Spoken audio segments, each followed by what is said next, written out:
Spre deosebire de formele normale de pedeapsă, care au scopul de a disciplina persoanele care profită de alții sau încalcă regulile, pedeapsa antisocială îi penalizează pe cei care contribuie la bunăstarea grupului. Această răsturnare contraintuitivă a justiției, în care eroii sunt tratați ca răufăcători, vizează persoanele cooperative și altruiste, creând un mediu în care generozitatea și altruismul sunt descurajate. Fenomenul are loc din 5 motive principale. Normele sociale definesc tipul de comportament acceptat într-o societate și pe cel care nu este tolerat. Cei care se abat prea mult de la aceste norme, chiar și atunci când încearcă doar să ajute, ajung să fie disprețuiți. Acest lucru se întâmplă deoarece avem tendința de a percepe conformiștii ca fiind siguri și pe cei care nu se conformează ca fiind potențial periculoși. Interpretarea greșită a intențiilor poate apărea atunci când, din experiență, învățăm că persoanele care par amabile ne pot răni, de exemplu prin escrocherii sau trădări. Ca reacție, ajungem să nu avem încredere în cei care manifestă un nivel neobișnuit de generozitate. Un alt motiv este dorința de statut. Dacă cineva este virtuos și amabil, acest lucru poate fi perceput ca o încercare indirectă de a-și crește statutul social. În grupuri, acest lucru tinde să se întâmple în detrimentul altora, mai ales al celor care par mai egoiști. Astfel, pedepsa antisocială devine o strategie de a-i sabota pe altruiști și de a avansa pe plan personal.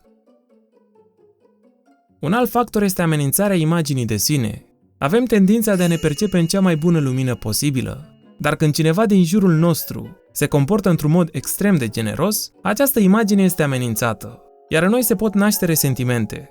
De exemplu, atunci când oamenii care consumă carne îi critică pe vegetariani, acest lucru poate avea la bază percepția că sunt judecați, chiar și fără o interacțiune directă.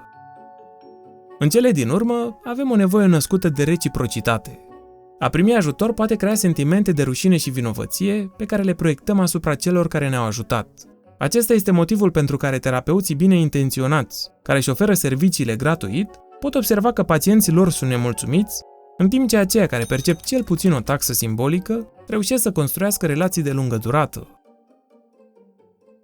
Un studiu publicat în revista Science în 2008 a observat fenomenul pedepsei antisociale în 15 țări.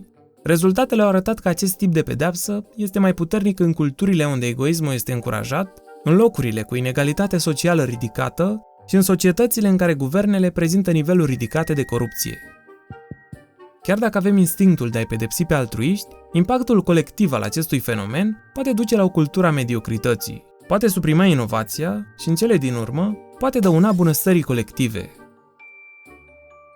Tu ce părere ai? Ai fost vreodată victima propriilor fapte bune? Sau ai simțit vreodată impulsul de a pedepsi pe cineva care încearcă să fie un om mai bun? Împărtășește-ți experiența în comentarii.